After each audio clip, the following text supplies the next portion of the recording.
মাঠে তারেক রহমানের এন্ট্রিতে কোণঠাসা হয়ে পড়েছিল জামায়াত, এমনটাই মত ছিল বিশ্লেষকদের। কিন্তু সদ্য প্রকাশিত জরিপে দেখা যাচ্ছে বিএনপির ঘাড়ের উপর রীতিমতো নিঃশ্বাস ফেলছে জামায়াতে ইসলামী বাংলাদেশ।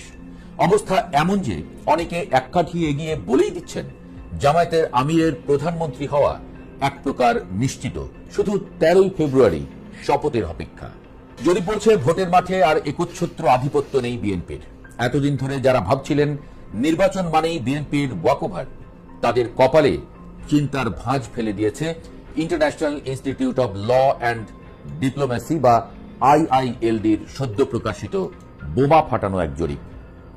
2026 সালের 12 জানুয়ারির এই জরিপের ফলাফল রাজনীতির সব সমীকরণ ওলটপালট করে দিয়েছে। জরিপের ফল বলছে বিএনপি এবং জামায়াতের মধ্যে লড়াইটা আর ডেভিড বনাম গলিয়াথের মতো একপাক্ষিক নেই। ভোটের মাঠে বিএনপিকে সমর্থন দিচ্ছেন 34.7% মানুষ, আর ঠিক তার পেছনেই মাত্র 1.1% ব্যবধানে ঘাড়ের উপর নিঃশ্বাস ফেলছে জামায়াত। জামায়াতের পক্ষে রায় দিয়েছেন 33.6% ভোটার। ভাবা যায় যে জামায়াতকে বছর দেড়েক আগেও রাজনীতির মাঠ থেকে অস্তিত্বহীন ভাবা হচ্ছিল, তারা এখন জনপ্রিয়তায় দেশের অন্যতম প্রধান দলের সমান্তরালী। তবে আসল খেলাটা জমেছে প্রজেকশন বা সম্ভাব্য ফলাফলের হিসেবে। জরিপকারী প্রতিষ্ঠান মেশিন লার্নিং ব্যবহার করে সিদ্ধান্তহীন ভোটারদের মতিগতি বিশ্লেষণ করে দেখিয়েছে নির্বাচনের দিন বিএনপির ভোট বেড়ে দাঁড়াতে পারে 43.2%। কিন্তু চমকপ্রদ ব্যাপার হলো জামায়াত পিছিয়ে নেই, তাদের ভোট বেড়ে 40.8% পৌঁছাতে পারে, এমনটা আভাস দেওয়া হয়েছে।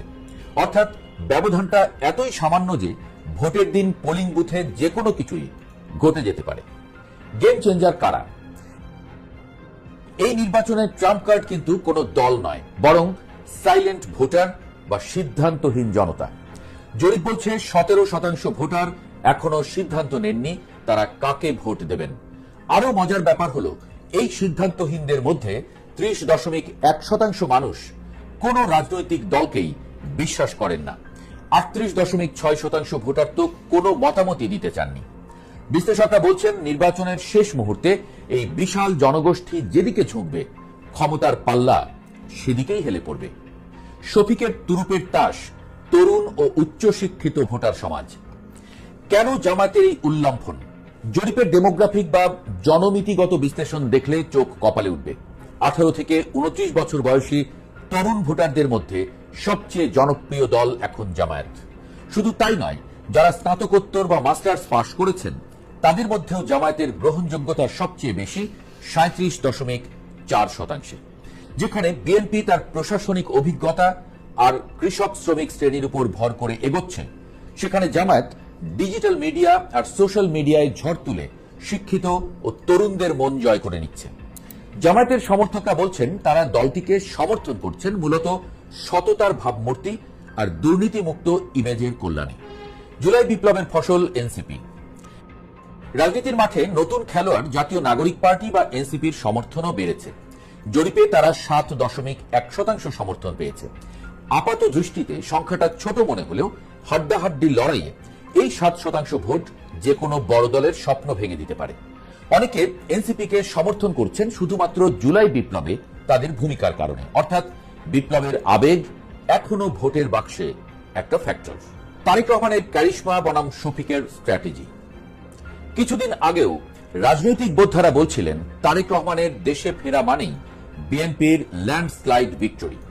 জরিপেও দেখা গেছে বিএনপির 72% সমর্থক দলটির অতীত অভিজ্ঞতা আর প্রশাসনিক দক্ষতার উপর আস্থা রাখছেন।